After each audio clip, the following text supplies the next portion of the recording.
Hey everybody in Serial Killer Country, my name is Brittany Ransom. And my name is Brian Joyner. And this is When Killers Get Caught, a podcast devoted to deep dives into the killers we love to learn about. Each week, Brian and I discuss 2 true crime stories that resonated with us, and then I'll lead you down the dark path of learning about who a killer was, how they grew up, how they killed, and most importantly, how they got caught. Then Brian ends our podcast with a touch of the paranormal, a story about cryptids or the creepy side of life. And we just want to say thank you so much for listening to us this week. It has been a great week. It was so amazing to see everybody so hype. I was watching the stats and just was very excited. People were very hyped to see us come back from our little hiatus. There we go. I'm glad to hear it. And so this week in true crime it's not good, but it's good. Okay. Okay. All right, so here's the headline that had me screaming this week.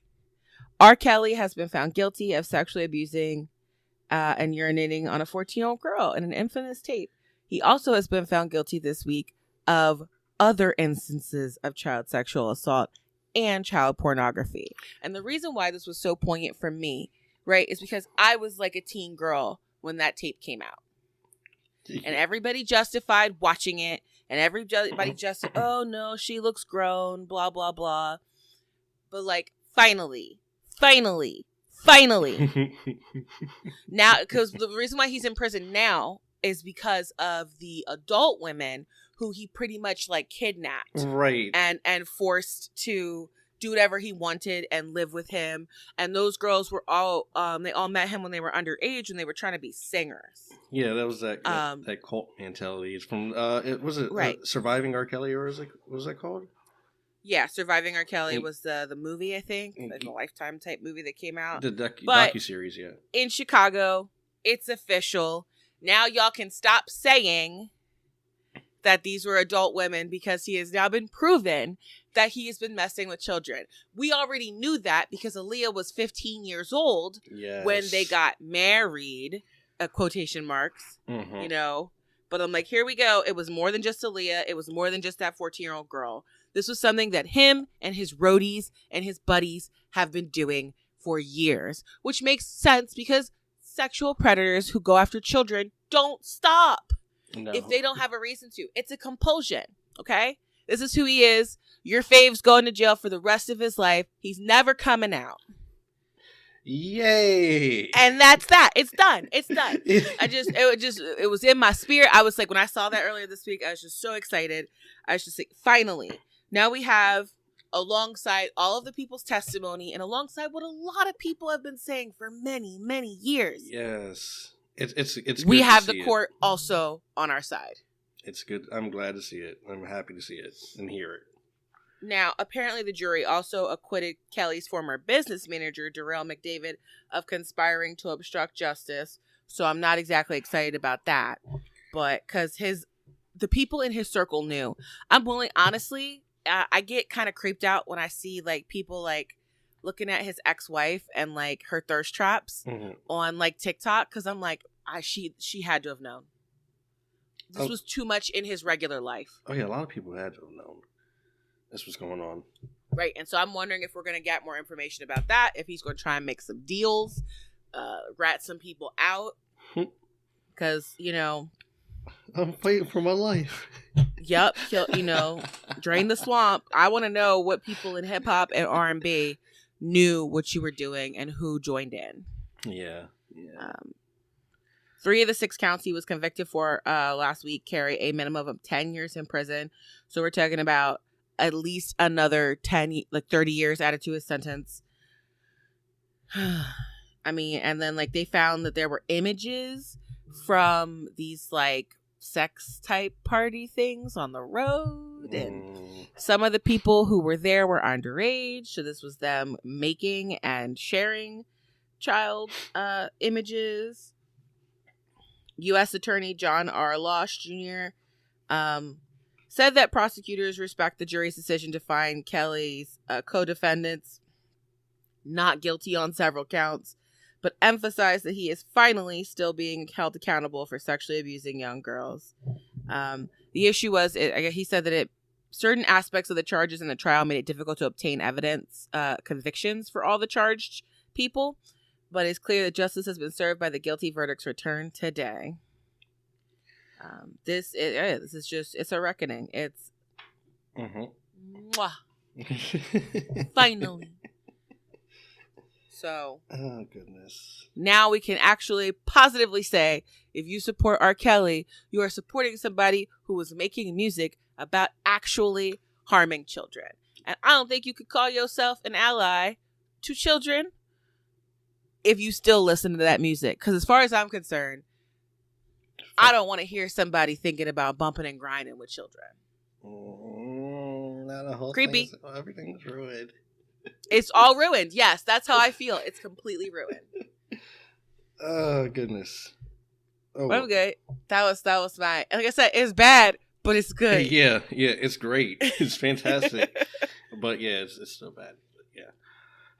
Okay, well, this week, what I have for you, this might sound a little familiar because I'm pretty sure you covered a case about this type of person. Okay. So in Texas, an anesthesiologist has been arrested on allegations of purposely tampering with IV bags. Oh, I heard about this guy. Okay. Now, doesn't he sound familiar to somebody else we talked about? Yeah, the Charles Collins. Actually, Philip DeFranco was talking about this on his news show, and I commented, and I was like, he's given me Charles Collins vibes, who was active in PA and New Jersey. Yes. Like, I wrote that, I was like, in the comments, I was like, everybody who had a anything complication and he was your anesthesiologist, you need to have them look into that. Yes, I read it. I read the title and I was like, oh, wait a second. Yup. I was like, ooh, we went into depth with Cullen. Yes. Okay, so this guy's name is Ronaldo Rivera Ortiz Jr., and he's being charged for allegedly injecting nerve-blocking agents and other drugs into patients' IVs, leading to... you got more details than I heard from when it first happened. Yeah. Because there was one lady who was just like, she took an IV bag home for like fluids. Mm-hmm. I guess it was like someone who worked there. Yeah. And like freaked out, like had a cardiac moment at home. Yep. That happened, and also one of his co-workers died at the surgical center. Because of this. Yes. So a coworker was having a surgery there and got one of the tainted bags? Yep. That's what I'm getting from this. And so the thing with these people is, like, some of them are like just straight up evil, but some of them are like, they just want to be a hero. And so they want to be there when you code and then be the person to bring you back. Yeah. And sometimes they fail because they make it too strong or whatever. But yeah. Yeah, they don't have the exact science down. Right. Yeah. But his coworker, she was a 55-year-old woman, and she died immediately after using an IV bag taken from the surgical center. Whoa. Yeah. And, they did an autopsy, of course, and they found that she died from a lethal dose of a nerve-blocking agent often used during the administration of anesthesia. And, yeah. Why do they need that? I don't know. Huh. I'm just kind of, it's just a science thing. I'll ask my roommate later because she worked in nursing. Just that, I guess nerve blocking, when they put you under, they want you to, like, definitely not feel anything while you're under so you don't wake up from the pain or shock and stuff. I gotta tell you, when I had surgery, it was so... I've never went out so fast, so I don't know what they do, but it was, like, seconds. And then I was being, like, shook wake, pretty much. Oh, damn. It's because they had to lift me from the operating table to put me on the bed. And I was like, why are you all jostling me? What the fuck? Leave me alone. Get off of me and try to sleep. And then I was like, ow. And they were like, yeah, surgery hurts. They'll get you your medicine soon. What I was complaining about was that I'd been on my back for 4 hours, and so my boobs hurt. Oh. Listen, us ladies who are chesty don't lay flat on our backs, ever. So it did not feel good. Oh my god. Yeah, that's what I was complaining about. Oh my goodness. Yeah, surgery is scary though, and honestly, it's just frightening that we have these people within our community who are playing real cavalier with people's lives because they want to be there when the person gets revived. Mm-hmm. I saw a family talk about how their son was like healthy, like 100% healthy. This was like a routine like surgery. Right. And then like an hour later, the doctor's like, so there's a 50-50 chance your kid's going to die. What the fuck? Oh. And they were like, wait, excuse me? How did this happen? Yeah. I don't even know if the kid survived, but I think he might have. Oh. But still, that's so scary. Yeah. Okay, so there's still more. Oh, no. So, okay, so the way they went into like finding it out, you know, how... It was him? Yeah. So workers at the surgical center, they were able to single out like 10 additional instances of like where patients experience like cardiac stuff and like... Good on them for checking because Pennsylvania was not. Yeah. Do you remember how Pennsylvania was like, man, this is really weird that this keeps happening? Yeah, well, this is moving to another nurses, hospital. Though. Oh my God. And so good on you, Texas. Yeah, and it's just like you said with that little boy. It's just like when they were going in for surgeries, it was just like not big surgeries. So why the heck would they have cardiac problems at this point? Mm-hmm. So they surveillance videos. Yeah, they had they have surveillance videos on several different occasions of Ortiz doing this to the IV bags and tampering with them. It says in one instance, Ortiz was captured placing in a single IV bag inside of a stainless steel bag warmer, scanning the hallway, and then quickly walking away. And just 1 hour later, a 56-year-old woman suffered a cardiac emergency during a cosmetic surgery after a bag from the warmer was used during her procedure. But yeah, there's so many. They have so many other instances of like this happening, and like they have them on camera and stuff. It's just like, wow, dude. And that's what's wild, because like in some of the other cases that I've looked at here, we're talking about. I mean, what was her name? Jane Tapon. That was like literally like the 1700s. There was, you know, and they still figured it out after a while, but like no cameras. Yeah. Charles Cullen, the 90s, there aren't really standardized cameras all over every hospital. 2022, though, every inch of a hospital is covered in a camera because there's other situations. People have mental health breaks, you know, and patients run away. They do it because sometimes people try and steal kids. Like, how you thought you were going to get away with that now is absolutely crazy. Yeah, he says that his coworkers at their surgery center were trying to crucify him. Well, when I heard he just like they like brought him in and then he just like walked out.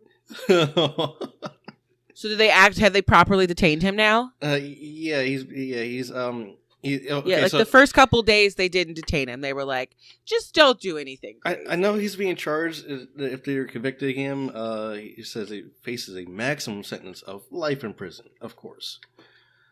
Mm-hmm. Well, it depends on how many people died. Yeah. I don't know. They got 10. But life is generally like 50, 25 to 30 years it depends in prison terms. Yeah, true. So if he gets life for each of them, that's real life. Yeah. But yeah, the funny thing is, well, of course you'll know this, but he went on vacation at one point, and guess what happened? Nobody got sick. Nobody got hurt. Nobody had any cardiac emergencies, nothing like that. And then when he comes back, it all starts up again. Isn't that a coincidence? Yeah. Oh God, but yeah, that's what I got. Yeah, that's that. Mm-hmm. Well, last week I did my best to cover Joseph James Deangelo's life as a killer and a father and how the two kind of intertwined. But this week we're going to discuss mainly like the investigation and what it took to put him in prison. And there is going to be some mention of some of the cases, like a little bit of an overlap, but because they had some significance to moments in the investigation, so they'll be bringing them up again. Okay. Now, as far as the Vasilia Ransacker case, it starts in about 1974. And like we spoke about last week, these are really bizarre burglaries. He's hitting over 120 homes in a year and a half, 2 years. They started very aggressively, And then they abruptly stopped December 1975. And the East Area Rapist begins 6 months later in Sacramento. There really wasn't much they did with the Visalia ransacker because he was an annoyance. It was weird, ripping up people's stuff, breaking, just destroying the house and then leaving. These were annoyances. People had to clean up when he left, but he never stole anything of value. So there wasn't a whole lot they could do other than, try and pop people around and hope to catch him, Mm-hmm. But with things starting in Sacramento, that's a whole different monster. For the media and the civilians, it definitely seems like there's no connection between the two, but there are definite similarities. Like the ransacker was strange and terrifying. Those 4 or 5 robberies a night. One time he even broke into 12 different houses in one evening. And it was the same 4 residential areas. He was stealing people's wedding rings. Now I see that and they're like sentimental items. I'm like, a wedding ring is a physical. That's money. Mm-hmm. Some people's wedding rings are very expensive, but they always mark those as sentimental items. What's weird is the photographs of women. And for some reason, he always finds and uses hand lotion. And I think you probably understand why. When he found pictures of women with their children or their husbands, he'd rip them up. And I think that's a break in the fantasy for him. If he found some he didn't like clothes, he'd pour orange juice onto it. Oh my God. And to point out how he hadn't robbed them of their important valuables, he'd stack them on the bed. That's creepy. So yeah, people come home and they just see a safe on the bed. Yeah. A stack of money on their bed, and the rest of the house is ransacked. Oh my goodness. I could have robbed you blind, but I didn't. Just some property theft, stealing a piggy bank, some blue chip stamps, 1 earring out of a set. He would unplug people's electronics and radios. Just being annoying. But the investigators do pick up very early on that there's a sexual element to the ransacker cases. Probably not something people who aren't into true crime would understand, especially not back when it was just getting coverage. But as we talked about last week, he always went through the women's underwear. Mm-hmm. And he never stole any of them, but he planted them around the house. And one time he put a woman's underwear in her baby's crib. Another time he took the man's underwear and he placed them in a straight line going from the master bedroom down the hallway to a bathroom. And he always found lube or lotions or things that could be used for masturbation. Oh. And it seems like he was using it, but he never left any DNA behind. Oh. So I'll let you decide what you want to do with that information. I don't know what I wanted to do with that information. It was destructive, but not the worst thing that was happening in the world at the time. But like most of these cases we cover, it's only a matter of time until things escalate. And that escalation happens with Claude Snelling, the journalism professor at the College of Sequoias. That was September 11th, 1975, when he grabs Claude's teenage daughter out of her bedroom at 2 a.m. And from what she said, he just put his hand over her mouth and put a knife to her neck and said, "You're coming with me. Don't scream or I'll stab you." And as he's dragging her out of the house, she's struggling against him. He pulls out a gun and he's like, "Don't scream or I'll shoot you." And this time she complies and walks out the back door of her home. But her father hears the commotion and he bolts out of bed.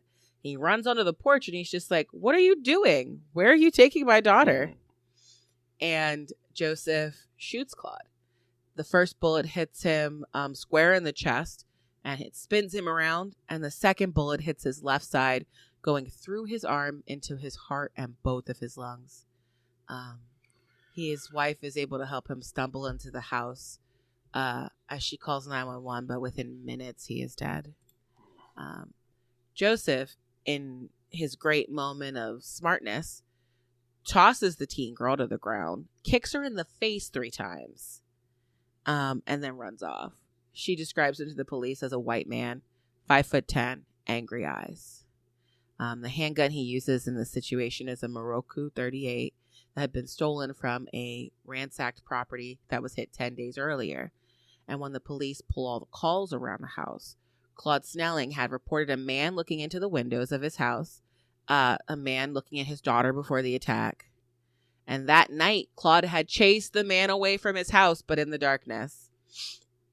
So Joseph had been cased in this house, but not doing a good job hiding it. I guess he just decided, well, I can't break in and rape her, so I'm a stealer. With that, the police are on high alert. Every cop is out the following evening. They spent time looking at one house that was on West Queek Avenue because it had been hit 3 separate times by the ransacker.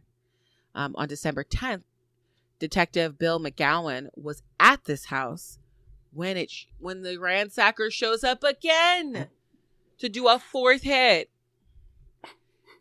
Now, he's surprised, but Joseph is surprised, but he quickly jumps over the fence and the detective follows him. And when McGowan fires a warning shot, he puts his hands up and in a very high-pitched voice is like, "Oh my God, don't hurt me. See, my hands are up."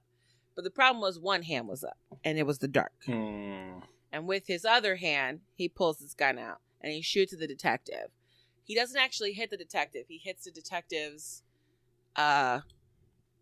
flashlight, and the flashlight kind of explodes into the glass and plastic and kind of hits him in the face. And so for a moment, he's kind of temporarily blinded, and he stumbles and falls down. And this, of course, gives Joseph the chance to get away. But just the audacity, right? To go back to a house you've already burglarized 3 times just to keep messing with these people. It's like that when you were talking about it last week when he was still making phone calls. Oh, yeah. There's way more phone calls on the police side. Oh, God. But we're going to talk about that soon, too. Yeah, that's wild. So on January 9th, 1976, Visalia police take a trip to Park Center, which is the LAPD headquarters in downtown LA. They were very much like, why haven't we found this guy? We have literally all these cops on this. This is weird. So the LAPD is like, how about this? We're going to put Bill McGowan under hypnosis, see if he can remember anything else. Because they're like, as far as they're concerned, he's the only person who really, outside of Claude Snelling's daughter, to see Joseph and live to tell, to see him and live to tell the tale. Yeah. So, and I think they don't want to put the teen victim through this again because she literally had to watch her father die. Now, under hypnosis, McGowan tells the police that he had a baby face. It was round and soft looking, no hair on his face at all. And that was very consistent with reports of the people who saw someone looking in their window. The police actually are like, does he ever go outside because he's so pale? They're like, he can't be a native to Visalia because people from this region are outside. And we have the tans to prove it. So the police go back over the hundreds and hundreds of prowler and peep and tom calls from girls and young women that go back to 1973. And if you remember from last week, 73 is when he graduated from college. So he started this as soon as he no longer had to deal with studying for school. The police contact every eyewitness, show everybody this sketch, and they do get some new details. But the problem here is, and if you look at the sketches, I know you're not, Brian, but if someone's listening and you just pull up Joseph James Deangelo's Wikipedia page, you're going to see 9 different sketches. And the first one doesn't look like him. And all I can think in this situation is that he's chubby right now. Maybe he hasn't been working out as much because it does look like a chunky version of Joseph Deangelo. Also an interesting detail here, right? The high-pitched voice, because we know later on in the East Area Rapist case, he's talking in a deep voice kind of through his teeth like that. So it's interesting. What the police believe happened with this is that sometimes women would hear 2 voices and that he was trying to make it seem like this was a group thing, that this was like a team of robbers. And so that's why he had 2 voices. Oh, I get that. So if he gets caught, he can be like, no, it was the other guy who's the main guy. It's not just me, yeah.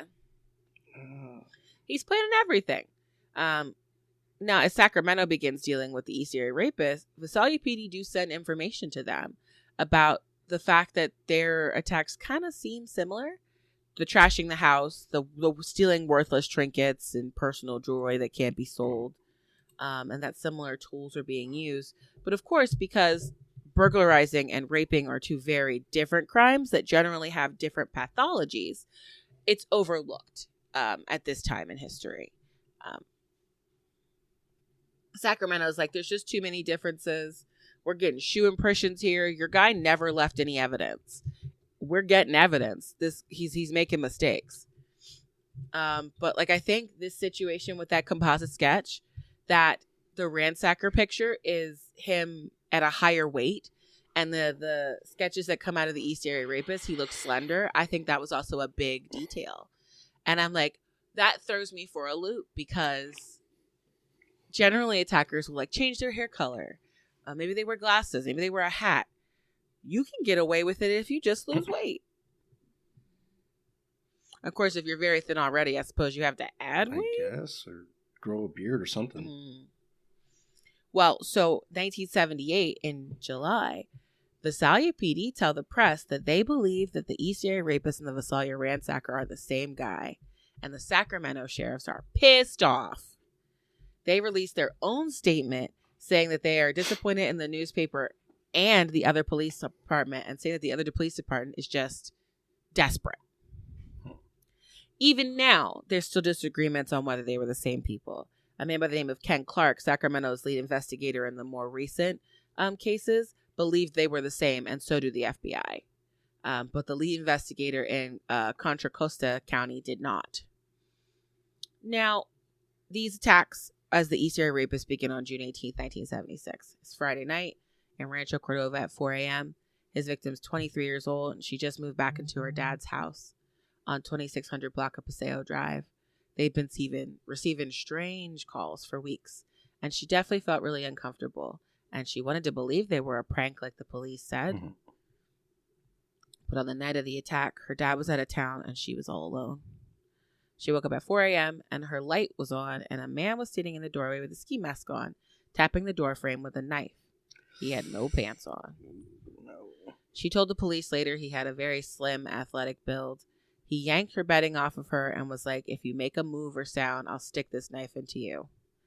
I want to fuck you. Take it off. What? The direct quote. Yep. Unlike the soft, high-pitched voice we get in Visalia, this is hoarse and speaking through clenched teeth. He tied her up, assaulted her, and when it was done, he asked if she had any money. When she tried to reply like that she didn't, he yelled at her to shut up. He gagged her, he went hunting through the house, and at one point she thought she heard two people talking. And then there was silence. She wriggles out of her shoestrings that he has tied her up with and calls the police. The police treat this like a sexual assault case. She's alert, and she's able to tell them the knife is about 3 or 4 inches long. She told them the mask seemed homemade from some strange white, like coarse material. He wore gloves the entire time. The police found a balled up towel with baby oil, assuming that he prepared himself so that when he woke her up, he was erect and she would see it. He had used a special tool to slip a deadlock so he didn't have to force it open. And when they finished processing the scene, they discovered that he stole $15 and 2 packs of Winston cigarettes. The police are like, well, the reason why he's there is the rape, not the stealing. So they collect everything in the house that they can that they think might have his DNA on it to catalog. It's going to be years before we have workable DNA evidence, but they keep it anyway. After the attack, Joseph calls her 6 times. He mainly calling, breathing, and then hanging up. And eventually, his victim gets some peace. They seem to stop. And then a year later, coincidentally, when her rape kit analysis came back, and they determined that he has a rare, it's not an illness, it's just like a rare quality. I don't know if people know this, but generally, your DNA in all forms can also, I think, tell your, like, specifically for men, your semen can tell your blood type. His didn't. And there's been another serial killer that also had this same condition, which is kind of odd. But this is a problem because now they can't get his blood type from it. Blood type can eliminate a bunch of people potentially as potential rapists. So, but the last time that Joseph calls her is almost a year later in December. And he says, "Merry Christmas. It's me again." It's so gross. Oh, that's so gross. Yeah. The first 4 rapes were handled with care. The police did the due diligence. But essentially, Joseph knew what they were looking for. So he specifically moved in a way and didn't leave much of any physical evidence behind. However, the 5th rape was a woman named Jane Carson, and it was a pivotal moment in this case. I didn't expand on this because I did want to give Jane's case some extra time. So Jane Carson is a 30-year-old nursing student when she's attacked on October 5th, 1976. She's with her 3-year-old son, and her husband just leaves for work. It's like 6:30 in the morning. Her and the baby are just laying together, doing cute baby things. And Jane hears the door open. And she assumes it's probably her husband. Maybe he forgot something, ran back. And she just hears kind of the, bump, bump, bump of someone walking in the house. It's Joseph, and he blinds her with a flashlight, and he has a butcher knife. He immediately cuts her with the blade on her chest. And he's like, "If you say anything, I'll kill you. I just want money." So he gags and ties up both Jane and her toddler, and then goes about the house, just rustling everything, looking for everything. Eventually, he comes back and he unties just her legs. Now, during this moment where he kept going around the house, he kept coming back. Like, he would move things and she would hear stuff, and then he would come back in the room and check on her. At one point during one of those checks, she kind of feels for her son, and he's not there. And so she's freaking out. And so even though she realizes that it looks like he's going to assault her, she does not care at all. She told the police she was more focused on the fact that she didn't know where her baby was. Of course. And she couldn't hear it. He spends the entire assault taunting her while she's upset about the baby, not letting her know that her son is just on the floor next to the bed. She told the police, like I said, she was just so focused on that. But the assault goes on for 2 hours. Eventually, he leaves. She tears off her bindings and sees that her son is safe, and picks up her son and runs next door to the police. An officer arrives at her home who will become important to this case in a lot of different ways, and her name is Carol Daly. Carol Daly was one of the first women detectives in Sacramento, and she was invaluable in this case against the East area rapists. Now, Carol originally worked as a secretary for the county coroner in 1968, and then until her husband showed her a job listing, because the county was desperate for women deputies. And back in the 60s, being a woman in a police department was kind of its own classification. And they had a separate testing process. It was all very weird. But she's just like, "Listen, I'm going to do it. Because, if I fail, then nothing bad happens. But if I pass, I get a 100% pay raise." Only 35 women even responded to the job posting. 12 of them passed, and 6 were hired to join the 2 women who were already working for the Sacramento Police Department. Carol was one of those 6. And when I talk about this, it's like the era where lady cops wore skirts still and kept guns in their purses and actually carried purses to crime scenes. God. Yes. Now, the police have 8 women working for them, but they don't exactly know what to do with them, because generally male deputies do stints working in prison, or they do certain patrols until they're ready to move up. Carol does everything asked of her, and slowly she starts moving up in the department. She's very focused. She earns the respect of a lot of people. And her life changed in 1976 when she's the one who responds to Jane Carson.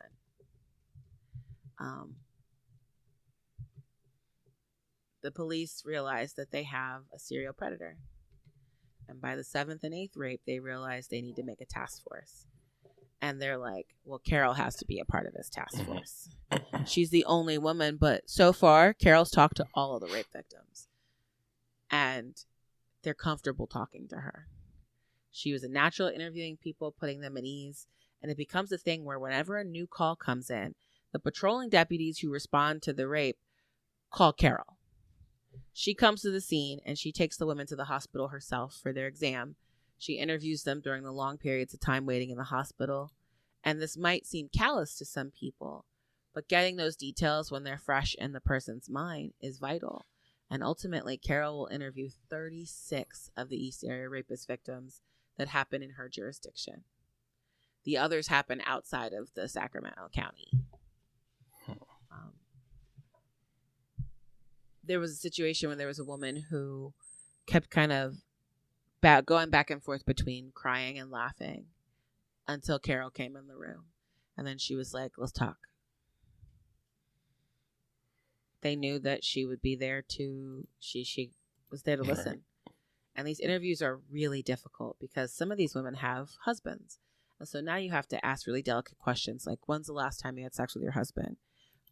Did you do any sort of douching or cleaning between then and the time that this person assaulted you? How did he touch you? They're very hard questions to answer. But through these long interviews, they establish his MO. And Carol worked on this case almost exclusively for 2 years, but she says she thought about it for 42 and kept in contact with many of the victims. And when they caught Deangelo, the police called her first. And she said, don't let them learn about it in the news. We got to call them ourselves. And he went, all right, you start making calls. She was the first person to become undersheriff in Sacramento before she retired in 2001. And her work on the East Area Rapist Task Force helped in standardizing rape kits across the state. She informed trauma centers and hospitals of the kind of evidence that was needed to collect that would actually help get convictions. She's also the first person to realize that the East Area Rapist is calling people before they are attacking. And afterward, this gives a multi-layered understanding of the kind of predator he is. He's getting off to scaring people, and like he'd done with the 4 prior victims, Jane Carson was called many times beforehand. She even told the police that the phantom caller had threatened to kill her husband, but they said these have to be prank calls. In reality, Joseph is calling to figure out when the people who live there are home and when he leaves. The next rape happens 4 days later. This is the first time that the newspapers use the term serial rapist. And it begins the panic in Rancho Cordova. The Sacramento County Police create a task force led by Lieutenant Ray Root, and Ray taps Carol immediately. She's the only one who can get these people to talk. The task force stations dozens of officers around Rancho Cordova so that if a rape is called in, they can get there within minutes. 10 days later, on October 18th, there's a rape in the AM, and that afternoon, the police publicly announced that they are searching for, officially titled, the East Area Rapist, and offering a $2,500 reward for information to his capture. That night, almost to spite them, he attacks another woman in the neighborhood. They were even stationed a block away from the woman's house. They do not catch him. They don't even get wind of him. It's like he is poofing in the air when he's finished. Now, the next moment in the case comes November 10th, 1976 at about 7:30 p.m. There's a teenage girl, and she's in the house alone for about 15 minutes when Joe breaks in. She was waiting for her boyfriend to pick her up, and her parents had just left. Joe drags her out of the house and into the canals back behind her home, ties her up, and then goes back to the house and stages it to look like she left on her own, like he didn't break in. He has never done this before. And they're worried. Is this a sign that he's escalating, becoming more sophisticated? The task force is like, well, we're definitely not dealing with your garden variety rapist. He has shown serious levels of premeditation on one side, but then on the other, he's completely reckless. People in the community have seen him running away. So the task force creates a broad profile. They think he graduated from high school in the late 60s or early 70s. He has ties to the military and may have ties to the police, that he either was a cop or wants to be one. And this profile is 100% accurate. We know that from last week, but the only problem is there's virtually 2 generations of men who were in the military, okay, World War II, but there's a whole generation of young guys who had just been in Vietnam. Thousands and thousands of men fit the description of being a medium white built to like either lean to chubby white guy with the palest skin imaginable, somewhere between 5'7" and 5'10", was in Vietnam and is a cop. That's still too many people. It's not enough. But the task force goes back to the basics. They start going through like 30,000 cases across all of California history looking for any rapist who may have just gotten out of prison and fits this description. It leads to nothing, and the $2,500 reward brings no answers. So from December of 1976 to February 77, 5 more women are raped. And the community is scared. Cops are stationed not just around homes, but in them. Families who don't have cops in their homes are sleeping in shifts, sitting up with guns trained on the doors. Thousands of guns are sold in this gap. Deadbolts go on back order. People who can't get deadbolts are taking alternative measures like putting dowling rods in the gap between the sliding door on the floor or in between the window so it can't be pulled up or down. One family told the Sacramento Bee that they put a tambourine on every window and door so they could hear if somebody opened it. And this level of, I think, alertness does bring in some information. February 17th, 1977, 18-year-old Rodney Miller hears a prowler and inspects and sees a man in the bushes between him and his neighbor's house. Rodney lives in the Ripon area. Ripon? It's outside of Sacramento, and it has not been hit with a rape yet. Rodney looks at the man in the bushes and is like, "You gonna stay there?" and chases him.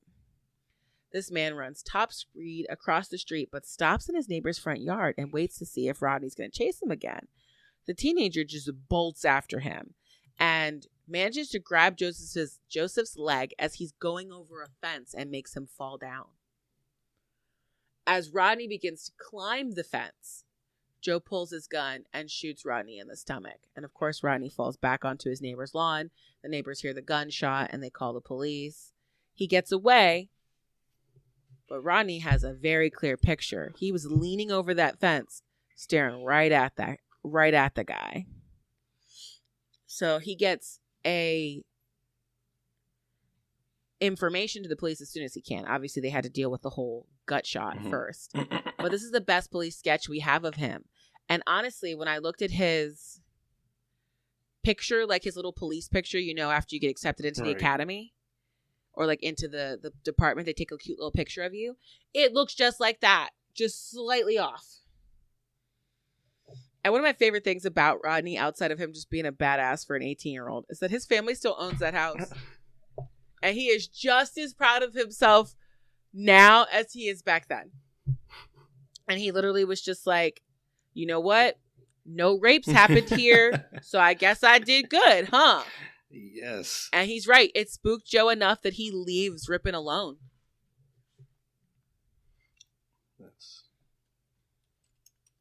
He's like, they doing too much over there.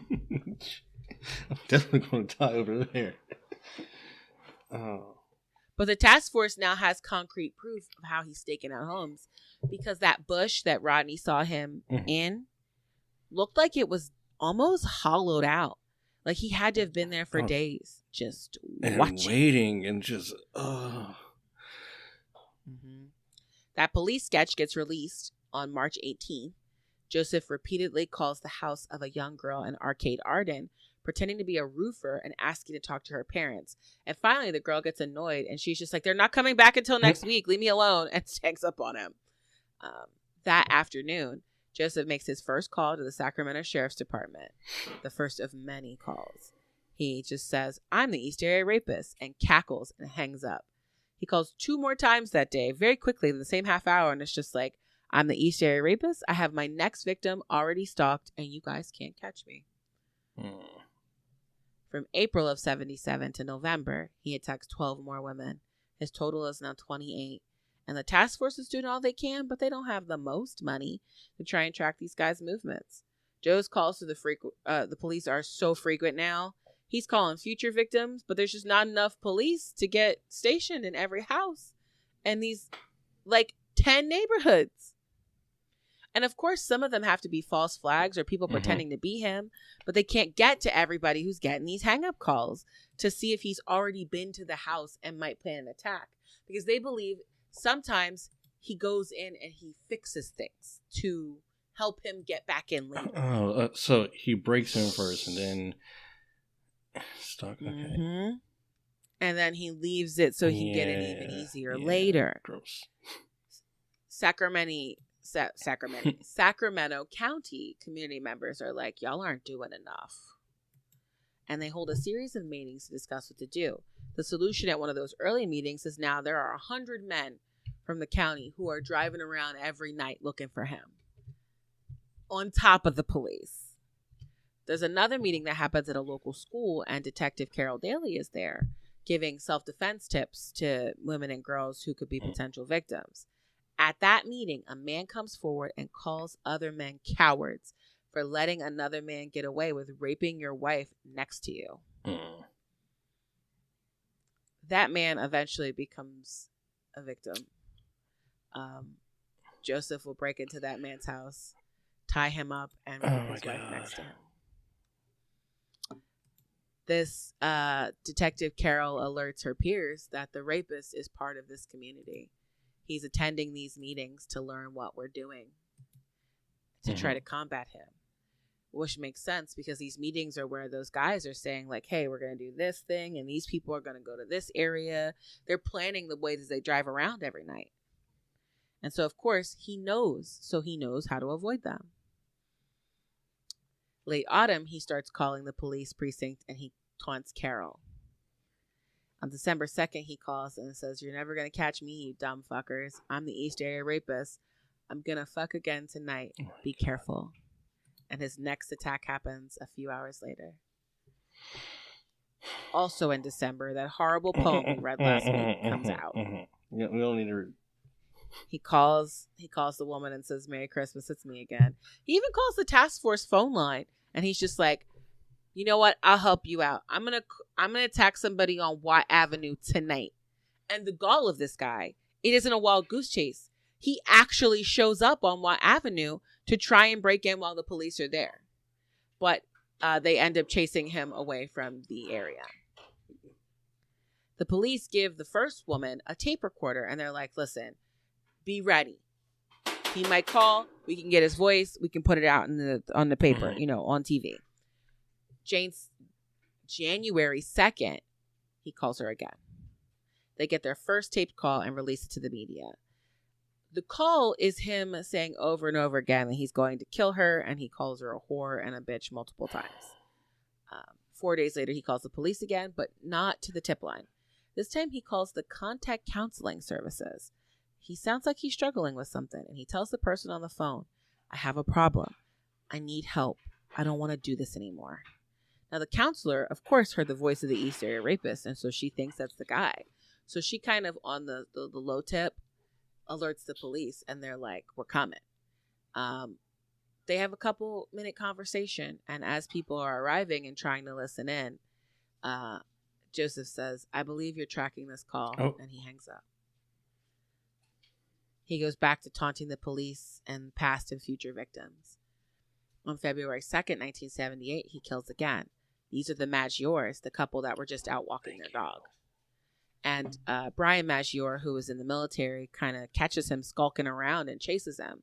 And both Brian and Katie are shot. Just more proof again that he panics sometimes and just shoots people. The police find shoelaces at the scene, his favorite kind of rope, and they deduce that just like with Rodney, he was interrupted and he killed out of fear. They also find military shoe footprints, which match other footprints found at different scenes. And the community freaks out because they're like, crap, now he's not just raping people, he's killing them. The task force tells the press that women who live alone or happen to sometimes be alone in first-story ranch houses near Rancho Cordova are at risk. And after after that article comes out in the papers, the attacks stop in Rancho Cordova. Which is bad because he makes his move a little north. The community of Northeast Modesto and Stanislaus County is not prepared for an attack on June 5th, 1978. He ties up the husband, rapes the wife with the husband and child in earshot, stacks plates on top of the husband as a sound trigger. He attacks her for 45 minutes and then disappears into the night. On July 6th, he attacks another woman, but this time in Davis, California. She's his 37th victim, and throughout the entire attack, he says over and over again, I hate you, Bonnie. I hate you, Bonnie. Almost like he's not present in the moment. The task force is like, who the hell is Bonnie? They're like, is she a past victim? A future victim? Someone he desires? Of course, it's decades before they learn exactly who she is. Now, December 2nd of 1978, he shifts his hunting grounds 130 miles from the previous attack to San Jose. Police all over the state now know what it means when there's a rape and the house has been trashed. That's the East Area Rapist, and San Jose braces for chaos. What we know is that at this time, Joe and Sharon are traveling. They're looking for a place to find a home. So it's plausible that they were just in the region looking for houses because it's the only attack that's in that area for now. He uses this time to terrorize a couple. When the husband tries to defend his wife, Joe nearly shatters the guy's kneecap, hitting him so hard that he can't get out of the bed. The entire time he's raping this woman, he's threatening both her and her husband. He keeps the knife out. When he's done, he leaves them tied up. They hear him pacing and crying outside of their bedroom in the next room. He only actually stops when the man knocked the dishes off of his back. And then Joe hits the man in the head with one of his weapons. Still, though, the husband doesn't stay down. And when he moves again and knocks over the plates again, this time Joe ties him up again and puts the plates on him, cries some more, and then leaves. Why'd you put the plate? Rightly so. The police are worried he's having some kind of psychological break. Yeah. Oh, I'm sorry. I was like, why would you put the plates back on if you're just going to leave anyway? I don't know. Maybe to slow him down. Okay, whatever. I know. And obviously this guy has shown that he doesn't care about your little plate trigger. He's going to keep doing what he wants and trying to help his wife. God. But they're worried he's having some kind of psychological break. What we do know outside of this, that we talked about last week, is that there's trouble in the Deangelo house. Joe and Sharon are sleeping in different bedrooms. They are not having a good marital relationship. The police are right that this is an escalation and that there's going to be a further escalation, but they don't know how or when. And by the end of 1978, there are now 80 detectives on the East Area Rapist Task Force across multiple counties, and there have been 40 rapes. Lieutenant Ray Root isn't sure what to do. They followed the book when it comes to policing and trying to catch this guy. So one of the detectives, Richard Shelby, who was on the task force at one point, has an idea. Shelby is intense, and he recognized the serial nature of these crimes. And even though he'd been taken off the case at this point, he's not letting it go. Shelby's like, listen, we need to attack him in the press. Attack his manhood, see if he does something reckless.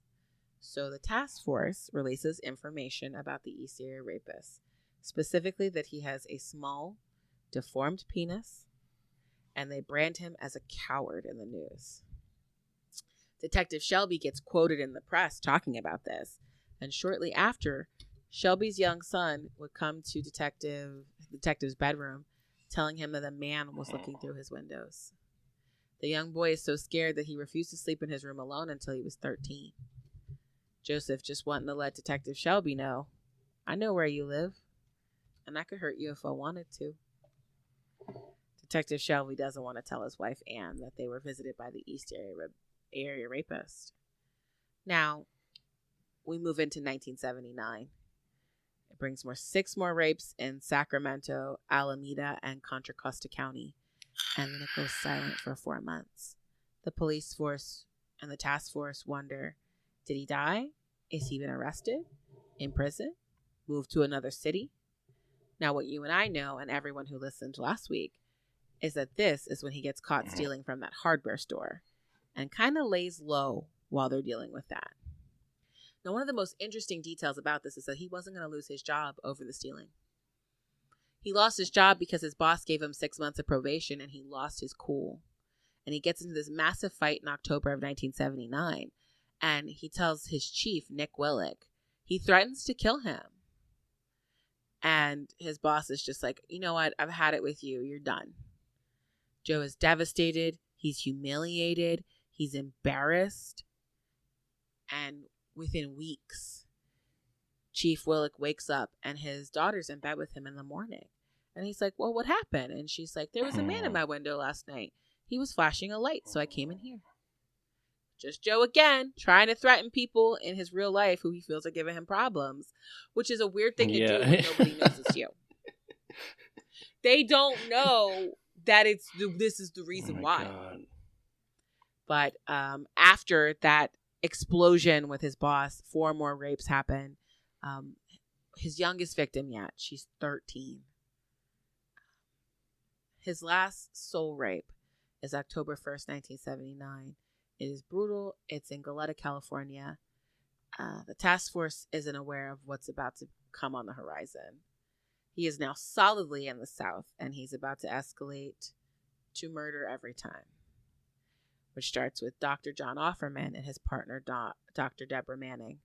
The police find a size 9 shoe in the dirt outside of the house, and they match it to the scene in October. It's the same guy who committed the rape, but they aren't sure that the rape from October is the East Area rapist yet. March 13th, 1980, we have Lyman and Charlene Smith who get bludgeoned to death in their home. They are tied with a special knot called a diamond knot. The house isn't ransacked for the first time. So the police focus on Lyman's business partner. Or really not business partner, but just some of his business dealings. Lyman Smith is a well-known attorney in Santa Paula who makes very odd investments, sometimes offering get-rich schemes to his clients. And one of such investment was with a land development company called GAP, and the client was Joe Alsip.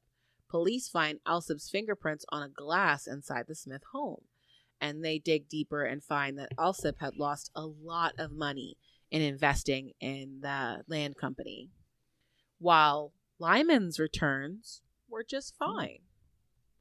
So, of course, Alsip is not happy. He has a motive. There's a fingerprint. They bring Alsip in for questioning. He tells detectives he's been in the Smith's house before multiple times, and he was there the night before the murders because they had a beer and talked business. Nonetheless, the DA pursues Alsip for the murders, and they actually go through a pretty lengthy pretrial phase before a judge dismisses the case entirely. Joseph doesn't attack again for 7 months. The police are like, did he leave again? Is he dead? August 21st, 1980 is the attack on Keith and Patrice Harrington. They are found by Roger Harrington in Orange County. They had a dinner planned, but the couple's bodies are purple, meaning they'd been there for days. This was a blitz attack while they were asleep, which was weird. And it was out of character, right? So he pulled the covers over the sleeping family's head and beat them both with a sprinkler from outside. They find small parts of brass embedded in Patty's skull from the sprinkler. After this, the press named him the Night Stalker. 7 months pass. Nothing happens. Until February 7th, 1981. Manuela Witten's mom can't reach her, and she's not at the hospital with her husband who had surgery. Manuela's mom finds her badly raped, beaten, and half inside a sleeping bag. The sleeping bag is weird, but they learn later from her husband that she says when she has to sleep alone in the big bed, she doesn't like it. So she would sleep in the sleeping bag when her husband wasn't at the house. The police notice that there are bruises on her behind, like he was punching her. Another escalation in the behavior. He also tried to stage this one too by making it look like it was a robbery and taking the TV from the living room. But he leaves it like in the backyard near the fence line. So he didn't really care about the TV. So he still didn't think it was a robbery. Nope. The investigators aren't fooled, though. They mark this as another Night Stalker attack.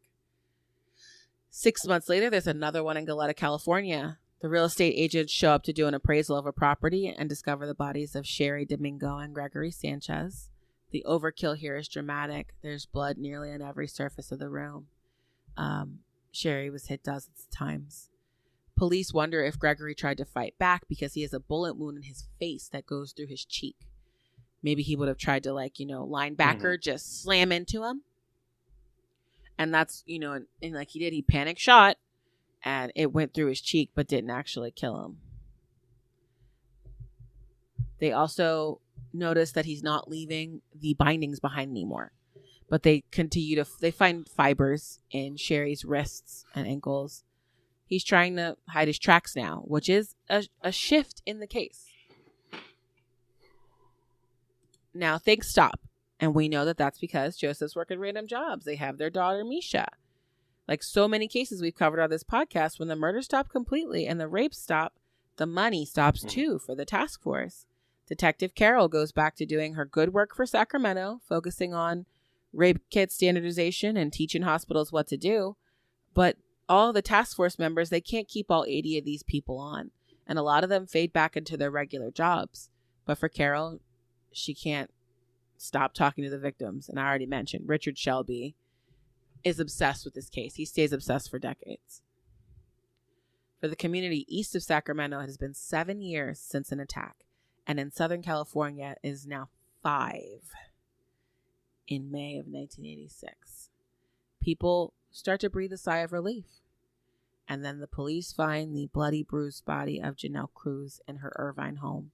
She's only 18 years old. They find a size 9 sneaker print on her bed and also outside the home. There is an instant moment of panic. Is it him? Is he back again? Are we about to go on another multi-year journey with this guy? Janelle's house, however, is in the perfect area. It's at the end of a cul-de-sac, and there's a pedestrian access point that has a huge hedge. And there's a park that leads there. So it's very plausible that her attacker could have parked way near the park entrance and just walked through there and hid near the hedge and watched. The Orange County District Attorney Eric Hutchcraft makes a statement, and it's like, listen, we know he's a peeper, we know he's a prowler, and he likes to watch people, and we know that he was alone. They informed the public that this was, again, another murder by the original Night Stalker, which they have to call the original Night Stalker because Richard Ramirez is also active in the city now, but in LA and the suburbs of LA. The task forces aren't really reinstated, but they do compare old evidence to this. The new set of police are kind of reinvigorated, and they want to continue the hunt. Investigators near Orange County reach out to other counties with their information and are like, can we go through your old cold cases? And they're like, I mean, sure. This takes years. But when they stumble upon the details of the East Area rapist, a lot of people are convinced it's the same guy. The MO is identical. How he stalks the victims, how he calls to make sure they're home, how he ties them up. It's not perfect by any means, but it's enough to make people want to keep digging.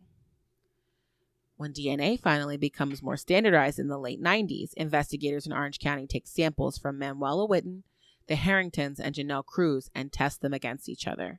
It's a match. In the next year, Ventura County PD and Santa Barbara PD do the same with their cases, and they decide to submit that information to the FBI newly created Combined DNA Index, or CODIS, which you've probably heard about on TV shows. Through this, they link 6 homicides to the original Night Stalker. They know it's all one guy, but they don't know who the guy is. Now, the next break in this case comes in 2001. When investigators in Northern California working the East Area Rapist case decide to test a theory, and they submit the DNA that they got from the rape scenes to Southern California police. 60 matches. Even more than they were originally aware of. On April 5th, 2001, the Sacramento Bee runs a story about EARONS, East Area Rapist Original Night Stalker, and it's huge about the police making the connection. Now, the police aren't as excited about as the press is, though, because DNA hasn't made its way all the way through the prison system yet. And there's this debate about the ethics of taking prisoners' DNA when they get pulled in. The state of California is like, listen, we'll give you this.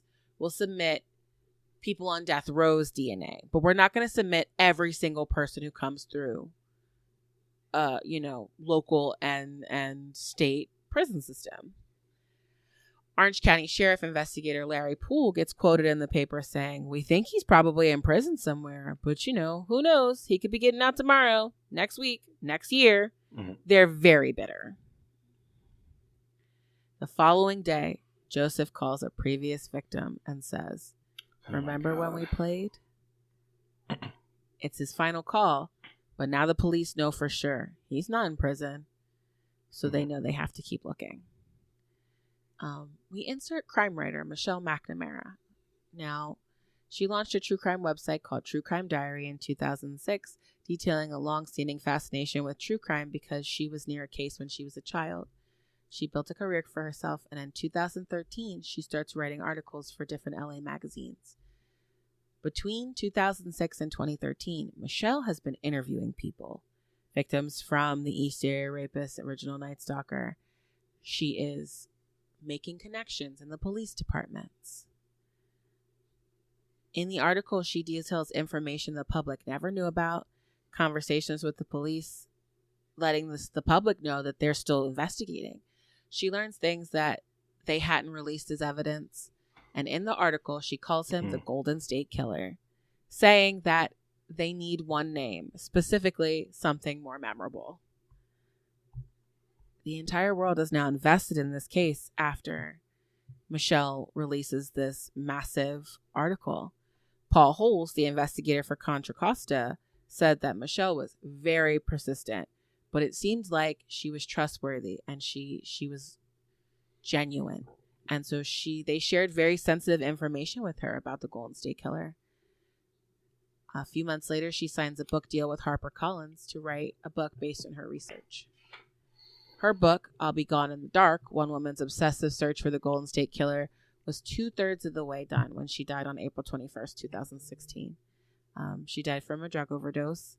Her true crime friends, Paul Haynes, Billy Jensen, and her widower, Patton Oswalt, would go on to finish the book 2 years later. It was released 2 months before Joseph James Deangelo was caught. It was actually still on the New York Times bestseller list when he gets arrested. I used that book as one of my sources for this week's podcast, and in a strange weirdness, I didn't know that Patton Oswalt and Michelle were married until after she died, but I knew she was, as far as being a writer and a true crime writer. It's weird in my head because my mom died 4 months before Michelle did, and Patton Oswalt, I came across him talking about his grief publicly, and in his comedy, and it just it hit me real hard because I was only 4 months deep and still very, very hurt. Yeah. I read a lot and watched a lot of what he had to say, and I wanted to quote some of the things that he said here, but grief is a bitch, and I can't. So, but Michelle McNamara had a major impact on this case. She brought it out of the shadows and back into the spotlight. People don't like to give true crime content creators the credit, but the impact of those articles that came out in 2013 helped with the funding that was necessary for what was about to happen with this case. Michelle made those victims and those survivors real to people. And when people start to care, wallets start to open. And that's the FBI gets involved. They release new composite sketches with this information as they talk to old victims again. They put out a new tip line. There's a $50,000 reward. And we have to roll back just a little bit. The mid-2010s bring the concept of familial DNA to the forefront of investigators' mind. It's been used in other states to successfully capture people, and they want to use it here. We got big sites like 23andMe and Ancestry.com. They've exploded. And Americans are obsessed with being able to find their proper bloodline because so much of our country is mixed race at this point. And it's groundbreaking because what used to cost hundreds upon hundreds of dollars and hundreds of hours of time, now it's just $129. And you can find out what's in your blood. Well, the police contact a smaller website called GED Match, and they ask for access to their database. And GED Match tells their users, from this day forward, this database is going to be public to certain organizations. and that you have a certain amount of time before you can remove your DNA if you want to.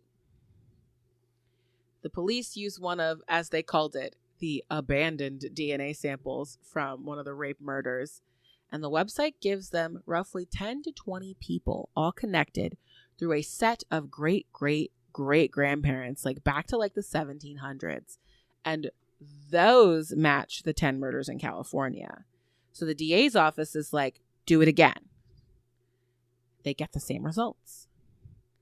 There is this moment of pure joy for the officers who have now been working on this case for decades, but it's still not enough. They have to begin creating a family tree and then potentially testing people they link to it or eliminating them in some form. This process takes months of tracking down. We're looking through newspapers, birth records, death records, obituaries, engagement announcements, wedding announcements to try and build this family tree. And from that point on, they now have to connect where all of these people were living while the attacks were active in California. And there's 2 of them. One of the folks is contacted and eliminated by a DNA test, leaving 1 man.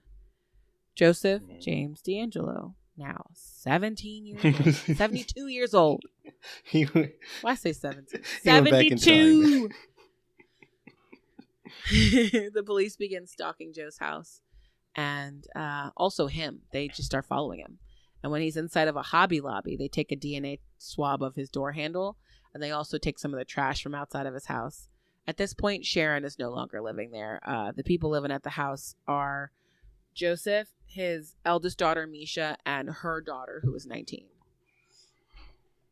So there's DNA markers to determine if someone is female or male. So the DNA they didn't need is quickly eliminated. The police don't bring him in right away, though. They wait a couple months as they build the case against him. And on April 24th, 2018, the Sacramento Sheriff's Office arrests 72 years old Joseph James Deangelo at his home in Citrus Heights. The community is surprised to know that their friend and neighbor is a serial killer.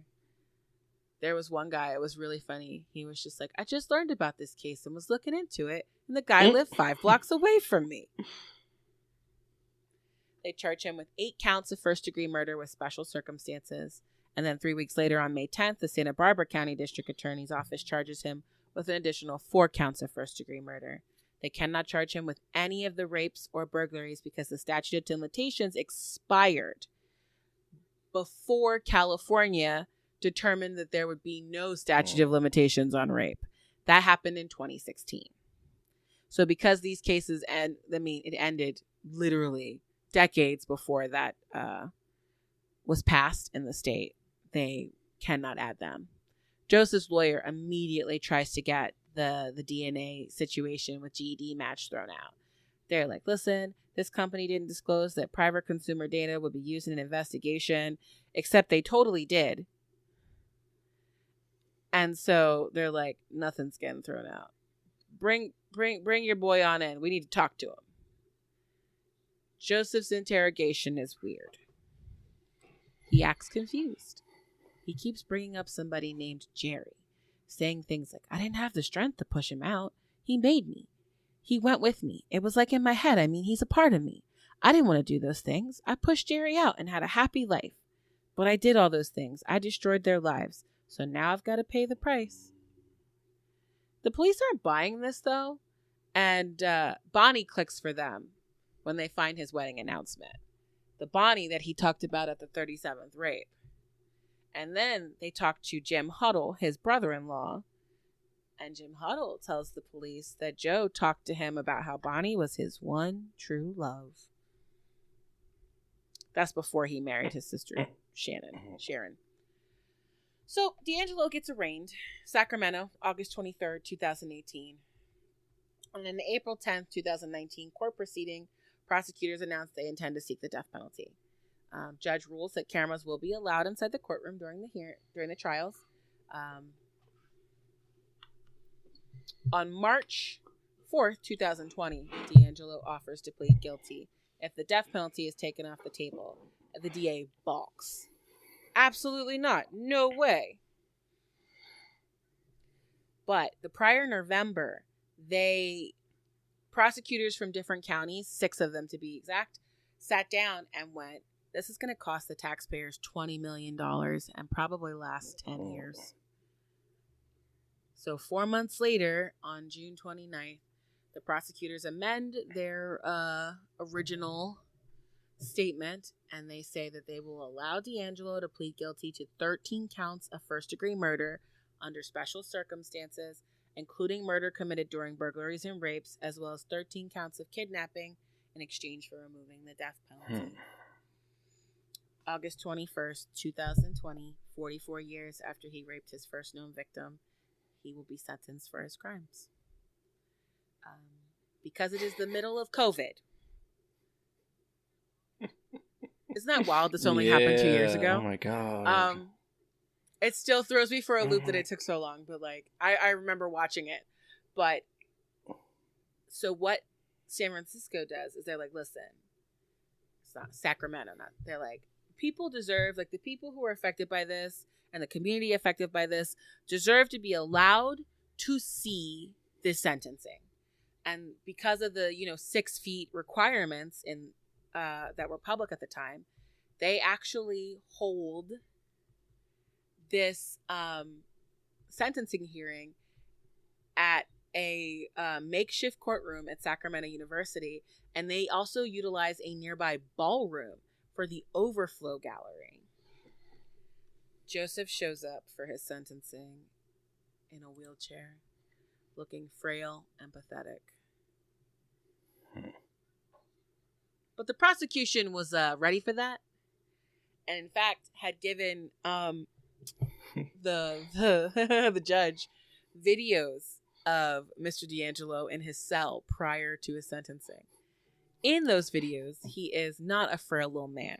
He is jumping around his cell, exercising, doing pull-ups, climbing on his bed, and in a real creepy way, he's putting like his blankets over the lights, which is something that he would sometimes do with the rape victims. So even in prison, he's trying to relive memories these moments. Never die, I guess. So Judge Michael Bowman decides to sit Deangelo and the defense team, those are attorneys Joseph Kress, Alice Michael, and Diane Howard, facing him instead of the rest of the crowd. He wants to talk directly to Joe as the prosecutors painstakingly go through every single crime. For the people watching both in the courtroom and at home, this is shocking. And then they move into the impact statements, which take 3 days. I'm only going to give you a couple of them. Gay Hardwick was victim 39, and she talked about how he attacked them while they were sleeping. She said he kidnapped me from my bed, raped me repeatedly, sodomized me, forced oral copulation. He tormented me with threats of death for me and my loved ones should I make a sound or resist in any way. The aftermath of this attack has been with me for 42 years. Ken Smith, the brother of victims Katie and Brian Maggiore, told Joe, "You're not important. We'll remember Katie and Brian for the rest of our lives, but after your sentence, you'll be a nobody." Elizabeth Hupp, the daughter of Claude Snelling, also spoke that day, and she said, "For many years, I felt guilt for what happened that night. I felt maybe there was something I could have done or said to warn my dad to stay there and not come out. It wasn't until I became a parent myself, I realized there was nothing I could have done to keep my dad from trying to save me. My dad died saving my life that night, and he was my hero. What sickens and angers me the most is Deangelo was able to live a normal life with his family for all those years, while my family could not be with my dad." Debbie Domingo McCullen, the daughter of Sherry Domingo, spoke. She said, "When Deangelo stole my mom from me, he didn't just take away a person from my daily routine. He stole my vision of the future. He took away my desire and my passion to look ahead, set goals, strive for success. He left me empty. Today the devil loses and justice wins. Today I am the victor in a battle of good and evil." Bonnie wasn't allowed to talk, but she was there. And Bonnie and Jane Carson became buddies over time. And when Jane Carson made her statement, she referenced Bonnie and what Bonnie went through with Joe in kind of a moment of solidarity. Finally, after 3 days of all these people talking, Joseph gets up from his wheelchair, takes off his COVID mandated mask, and he addresses the court. He's like, I listened to all your statements, each one of them. I'm truly sorry for everyone I've hurt. And sits down. And he receives 12 life sentences plus 8 years. It will never be enough for what he's done. As of today, he is incarcerated in protective custody at California State Prison, Corcoran. His family does not wish to be contacted in any way, and they want virtually nothing to do with him. Sharon made one public statement after she divorced him in 2018. And she said, the defendant's criminal actions have had a devastating and pervasive effect on my life and my family. I will never be the same person. I now live every day with the knowledge of how he attacked and damaged hundreds of innocent lives and murdered 13 innocent people who were loved and now have been missed for 40 years or more. I live every day with post-traumatic distress where an unexpected noise or movement can be perceived by my mind as a threat to me. Simple everyday experiences, such as a car moving from one lane to another, bring fear. Once while shopping at Trader Joe's grocery store, a hand touched my forearm while I was looking into a freezer. My heart began to race and my body jolted. I was terrified that I was about to be harmed, when in reality it was someone I knew who just wanted to say hello. I've lost my ability to trust people. I trusted the defendant when he told me he had to work, or he was going pheasant hunting, or going to visit his parents hundreds of miles away. I worked graveyard shifts at Jack in the Box fast food restaurant and at Placer County Juvenile Hall. At times I studied late into the night and at law school. When I was not around, I trusted he was doing what he told me he was doing. Now, without that ability to trust, my relationships with other people have been severely impacted. I wish that nothing I say here will detract from any other person's impact statement. Like I said, Bonnie doesn't want to be contacted. His kids have done a few interviews, and his eldest daughter did make an impact statement as well. Mainly, she just was shocked. She was just like, he's a good guy. He's my dad. He's a nice guy. He was a good guy. He raised my daughter. He's a good guy. Like, she was just completely out of, like, shock. Like, there was nothing that, like, Misha could, like, there's some cognitive dissonance happening there because they have DNA evidence. There's no qualms, and your dad admitted it, you know, so there's nothing she could really do about that. A few of his victims, like Jane Carson or Chris Bergetti, Chris was the 15-year-old, wrote their own books describing their path to healing, and those will be listed in the notes because those are also books that I read. And I feel like if anybody should make some money off of a true crime story, it's one of the victims. They should get a cut of what happened here. But I really don't feel like the police did anything wrong here. This wasn't one of those cases where they ignored the people or didn't do what they were supposed to do. It was just we didn't have. No, they were constantly hunting. They were on a hunt for him. They never gave up. Oh, goodness.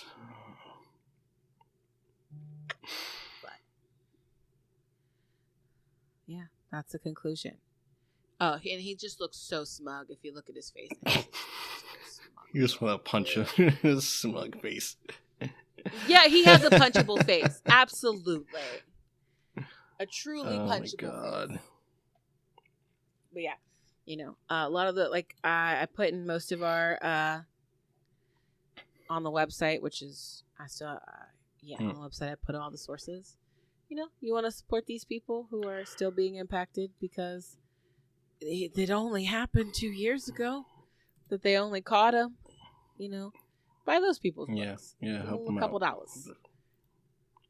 They went through hell. They deserve to get a little money somewhere in this horrible process. Oh, but God. that's all I got for you. Oh, Brittany, that was a good one. That was. It's nice to have a decent police department to talk about, eh? So rare. Oh, I'll give you that. I'll give you that one. Oh, okay. Well, this week I was juggling between topics to talk about, so I was like, I want to talk about this, but then I looked something else up, and I was like, ooh, well, this one seems more interesting. Oh, okay. So this week, as many of you may or may not have seen in the recent Jordan Peele movie, Nope. It's really, really good. Oh, such a good movie. Like, just don't stare at clouds. Oh. The people who didn't get it don't understand colonialism, but the people who get it, get it. If you know, you know. Oh, hell yeah. Oh, oh, such a good movie. I will listen. If that was out of the theaters right now, I'd go watch it again. I love it. I loved it. So are we talking about aliens? Well, sort of. Not really. Okay. What's wild though is after I saw that, I learned, like after I watched Nope, I learned that they actually have a name. So we have different things. So like, you know, we see like light anomalies in the sky and whatnot, but they've actually, so now it's unidentified. UAPs. Yep. They're called UAPs now. But then there's also another name for UAPs that are biological in nature. I was just like, oh, how cool, you know, unidentified aerial phenomenon. But apparently they are aware that some of the UAPs are biological. Yes, and those are what we were talking about today. Oh, no. So, it's so today, gross. The topic is atmospheric beasts. Whoa. I know nothing. I just learned that these things even existed like a month and a half ago. So all right. So I'm ready. For anybody who doesn't know what atmospheric beasts are, they're basically creatures that live in our atmosphere. They may or may not be from Earth.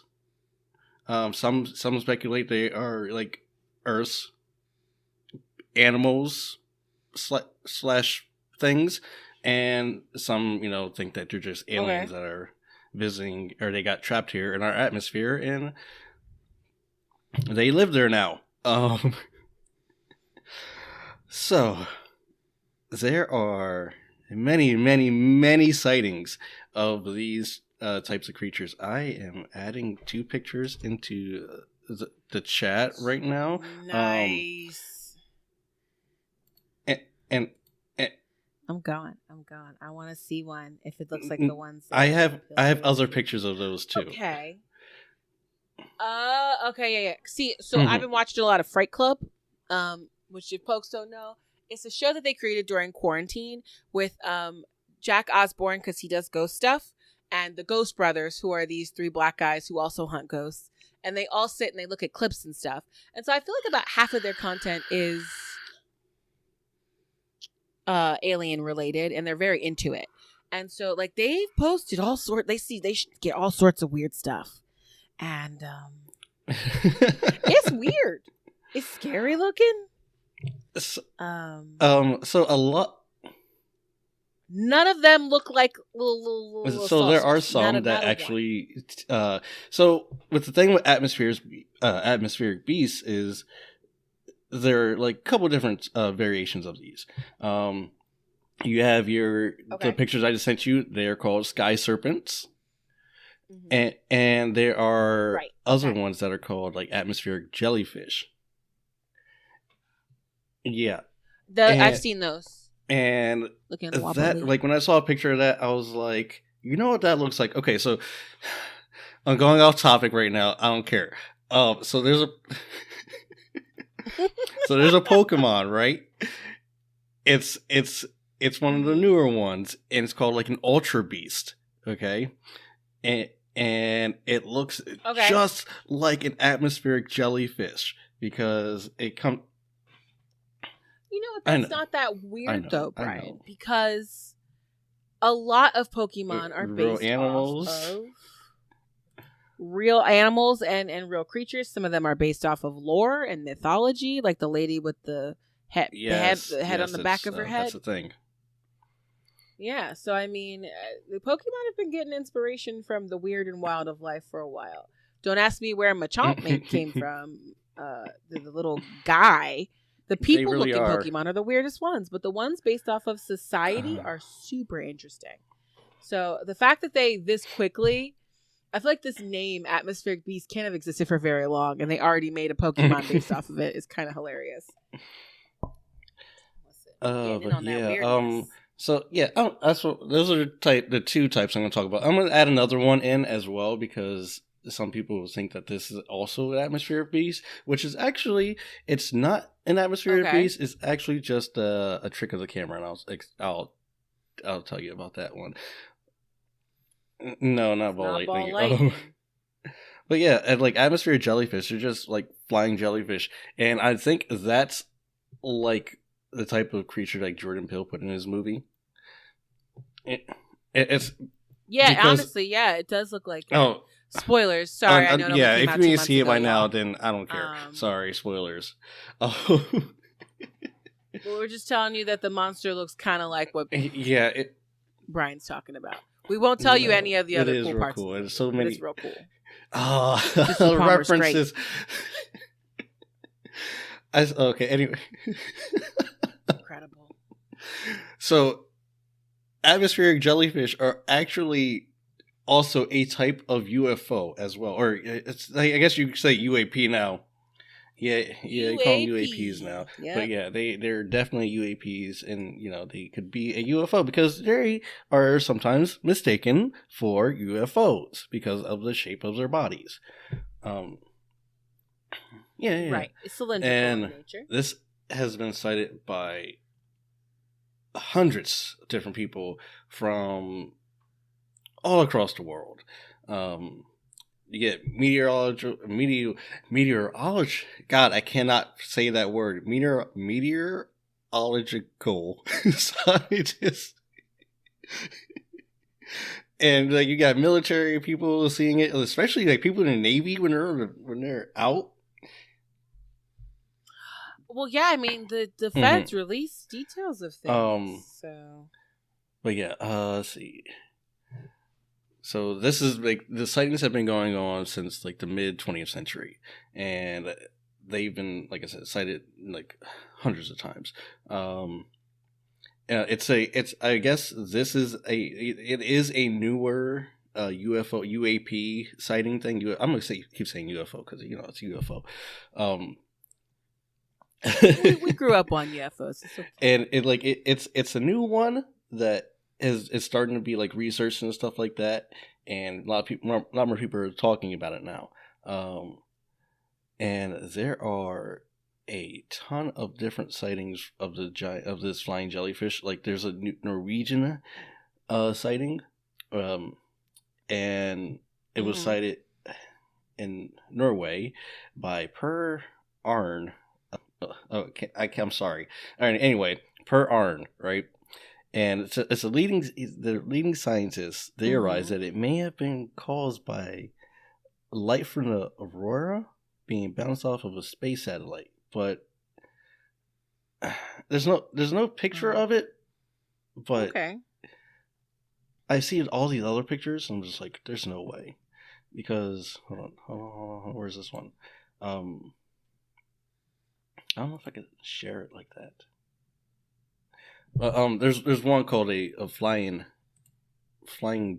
Dutch flying jellyfish, and this was spotted in the Netherlands. And a man named Harry Purton is the one that checked it out, and I guess it was after a storm, and he went to take pictures for his blog, right? And he sees the sky, it looks so beautiful out there, and then.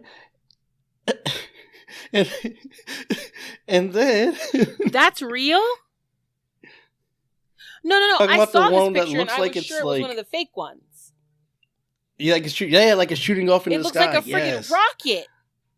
Yes, like streaming through the sky. Yeah, I was sure that was like one of the Photoshopped ones because people love like photoshopping like animals in the sky and all sorts of things. I didn't realize that was real. And one of those people that like, if I see not all UFO pictures, I'm gonna believe are real, but like something like this, it's like I don't know. That's kind of hard to fake. I mean, not really. You got Photoshop now, but older pictures, yeah. Yeah, it's interesting though. It's an interesting. It looks like a jellyfish, no tentacles. It really just does. Like, like the it's bottom just of a taken rocket, off into the like sky. just whoosh. There's another one from China, and it was spotted by Chinese Air Force, a Chinese Air Force pilot, and 140 ground troops or ground officials. And this happened Monday, October 19th, 1998. And there's no picture of it, but there's like an artist rendition of it, of course. The airplane flying in the sky, and then off in the distance you see this green shape looking thing that's moving around like a flying jellyfish. It's just weird. But yeah. I saw a video of one of those like serpent things, but it was like okay. on the ground. It was in like it's funny because I took like when I was younger, and like I say younger, but I'm talking about like my early 20s. Oh.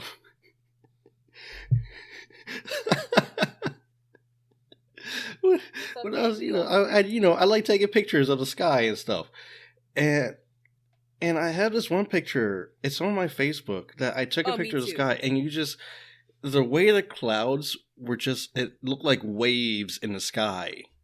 You know what I mean? Like the wind blew it some type of way, and just like it was just a row of waves going across. And I was like, yes. Well, okay, I got one for you. You ready for this? Think about what an old flying saucer looks like. I have a picture that I took in Virginia, standing on one of the that long bridge that takes you to Virginia Beach. My family unwisely allowed me to take all the photos. And so there are just photos that I took of the sky, looking out at the water. So many of them. My mom was like, when I got these back, Brittany. But in one of these pictures that I took while I was standing on like the bridge, because there's a section that goes underwater, above water, and then there's like a gift shop. We're up there at the gift shop area. It looks like there's like an outline of a old timey flying saucer. So much, it looks so much like the old picture, like the old like movie things, that I was sure that like somebody messed with the picture, because this was film. Yeah, that's true. But the thing is, film can be tweaked. All right, that picture that picture you have is cool. I'll have to find mine. I don't remember where it is. It might be in a photo album somewhere in my apartment. But yeah, it's weird. It's like a little tiny one. And I was just like, that's a flying saucer. And I never thought anything of it again. I just kind of was like, that's weird. And my mom was like, here are all these pictures of the ocean that you took, and like plopped them on me. She's like, it's just the ocean. And I'm like, I thought it was pretty. A photographer, I figured myself as a photographer. So I took pictures of pretty things. It wasn't even like sunsets or nothing. It was just plain ocean. I love it. Oh my god. That's why you don't let your 10-year-old be the cameraman. But yeah, I still think about it. I was like, flying saucer. That is awesome. I love it. I still know if it's real or not, but it's cool. So the other type of atmospheric beast I was speaking on was a sky serpent, which my picture kind of looks like it's the back of a serpent. Yeah. And they're basically flying snakes in the sky, or maybe even dragons that just, they float or they fly in the air. Ooh. And but you know what though, I would feel like what you mean, the aliens making fun of us, like creating an image of something that we know to be fantasy. I can see that. Like, look at these people over here believing all this stupid shit. Over here making fun of us. Making it up. Like, and we're up here real. Yeah, but they move like a how how a snake moves in the water or like a snake moves on the ground. They just undulate back and forth to fly. And normally, that's how the sky snakes or sky serpents fly, or like most Asian dragons that have the ability to fly. It's like Lady Rainicorn, who is Korean, and she just flies on the light waves, whatever. Anyway, but yeah, those pictures I sent you, those are sky serpents. And yeah. Apparently, we watched the same videos, so because I said it looked like it was in like a parking lot and it like kind of moved around the light, and then people are pretty unsure if they believe that sky serpents are real. Because mainly they like the picture I sent you, they look just like clouds. Like that could be a cloud. Okay, not that one. No, not that one in the parking lot. Not one in a parking lot. Which one? But no, this doesn't look like a cloud to me. Oh yeah, that. Like, well, I'm looking at the one where it's a sunset. Okay, yeah, and okay. It's distinctly different from the other clouds. So I don't know if you could explain it as like a, what do you call that? Like when the that might be it. Do the cool flame flying and it leaves those streaks in the sky. Like maybe somebody did like a spin up. Like that makes sense to me, but like not that this is a cloud. Why is this cloud suddenly going? Yeah, the opposite direction of all the other clouds, straight up. I mean, yeah, but some people are like, it's weird. Maybe they are atmospheric beasts, or maybe they're just like a yeah, or maybe they're just a UFO that atmospheric anomaly disguised to look like a living creature. You never know. Just because it's like a supernatural stuff, so you never know. Yeah, I mean, I think that's why they changed the name to unidentified aerial phenomenon. But I mean, like, there's another one that I remember seeing of like the snake that looks like you know how like in Disney they used to do the little wand and they would make the Disney picture. It looks like somebody like took one of those and just like scribbled in the sky. You're talking about the Mickey Mouse symbol? Do you know what picture I'm talking about? No, it just like, but not no. I'm gonna show you. I'm send you the link. Apparently, this is a lightning, but I don't know because this looks like somebody had like one of those light sticks and just swooshed it around in the sky. Apparently that picture is lightning, and I'm like, that seems weird to me. Like it legitimately looks like the clouds are opening up. But yeah, that was March 2007. Wait, is it in the chat? Hold on. Oh, it is. Hold on. Let me see. Yeah. So the people who post this are like, certain phenomena are easily confused with UAPs, like mist, aurora borealis, or shown here, lightning related phenomena. That is awesome though. And it's I'm like, this doesn't look like any lightning I've ever seen. But it looks like the sky is opening up. Like, do you see how the clouds are almost curled around the light? That's awesome. Like there's a break in the sky. That's wild.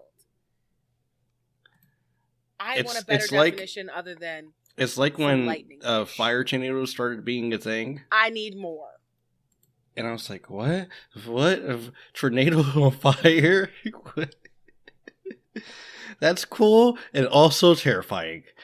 That is cool though. Oh, right. So have you heard of air rods before? You have? Mm-mm. All right. So I don't think. Okay, so air rods are basic. What are air rods? I've heard of the cool rods that you hold and the electricity goes between them in science centers. Okay, they're okay, air rods, they call them skyfish or flying rods. Basically they are just a tube of something flying across the sky. And oh, that looks so cool. Oh, goodness. Yes. Yeah, it does, like doesn't bug. It? Yeah. It looks like it's like a lot of people spinning real fast. And then I've seen some that are way higher than a bug. Like I'm looking at some that seem way higher than a bug. Apparently, apparently air rods have never been seen with the naked eye, by the naked eye at all. But you can definitely pick them up on like a camera. Like if you pull your phone out, take a picture, boom, you're good to go. You probably might catch an air rod in one of your pictures. So air rods aren't really a thing. Well, they are a thing. Yeah. Well, my favorite is when people are trying to like draw their own version of it. I'm looking at some of that right now. Yeah, it does look like people are just really drawing a fish, but in the air. But yeah, air rods aren't a thing. They're actually it's a it's not a hoax, I'd say, but it's a camera trick, or it's a trick of light with the camera. So they are actually it's a bug. Actually, it's a bug. So it's possible that it could be a bug. Fast bug with its wings flapping that make it look like it's just a cylindrical thing that's flying through the sky.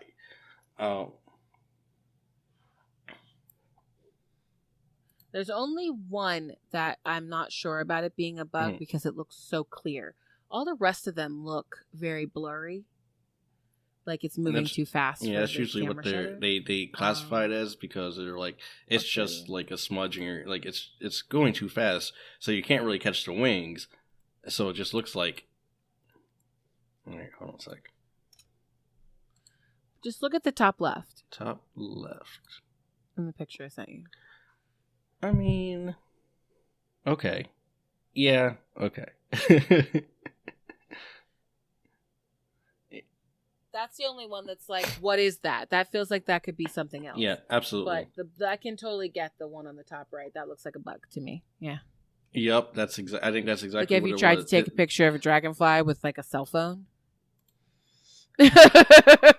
You actually have to have a camera that has a pretty solid and for my anime fans who are very cultured, who are very cultured and watch JoJo's Bizarre Adventure, or who have read the manga, they make reference to air rods in the which one was it? Was it the?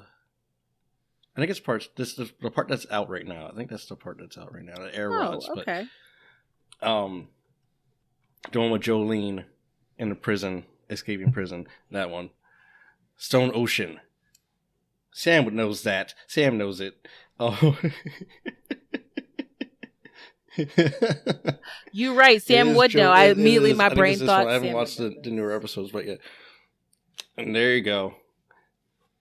We were talking about JoJo's, and your name came up. Oh goodness, but yeah, like I love the idea of like creatures besides birds living up in our atmosphere and living in the sky. I know birds are freaking fake. They're cameras. Well, I mean, I talked about this on the Conspiracy Crypt. The government is tricking us. They are fake. Mm-hmm.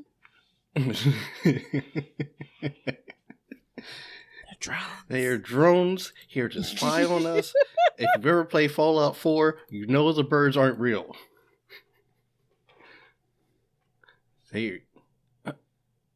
Oh no! What? The birds are not real. I played Fallout 4. Why don't I remember? We're going off topic again, but fuck it. No, I'm going to talk about it now. We'll talk about this afterward. Okay. They'll listen to it. They like the conspiracy stuff too. Oh, okay. Anyway, birds aren't real. But atmospheric beasts, they may be real, just like any other cryptid. That's why I'm talking about today, because they're basically a cryptid, but also an alien, but also a UFO. So I don't know. Yeah. I mean, that's really where it is with it. I want to go back to the atmospheric jellyfish for a second. Like there are a ton, like I said, a ton of sightings. They go back to the 70s actually, and the first one that is like cited is actually what they based an SCP off of as well. We sure as hell do. And it was in, I guess it was Danish. The Danish military, they saw this one, and it looks just like a freaking jellyfish in the sky. That's like not like the tentacle, yeah, they got the tentacles, but like the fluffy tentacles. You know what I mean? I forget which jellyfish that is. Like a lion's mane jellyfish, something like that. Yeah. Oh yeah. I know which one you're talking about. But yeah, I just like the idea of things floating in the sky that may be from this planet. And then you think about it, like, we travel the skies all the time. You'd think. You never know. Well, I don't know if planes go up that high, but you know what I mean? Like, there are some that can get high, and there's some, like, we can't really search the whole sky all the time. And we can't search it. It's just all around the world. It's like the ocean a little bit, but not really. But yeah, that's what I got. Atmospheric. Yes.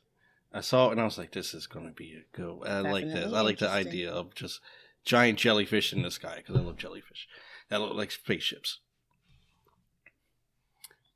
And I got to talk about Nope for a second, which is also good.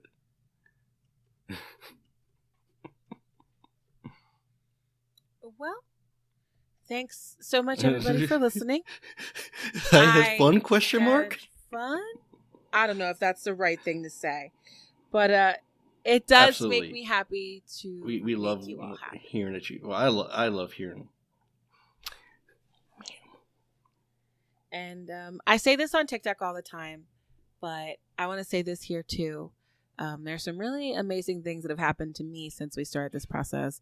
And now there's something really big that could be on the horizon for both Brian and I. And the reason why that exists is because all of you are here. And I say it a lot, but thank you all for changing my life. Yes, have a great rest of your weekend. Bye. Hope you have a good weekend.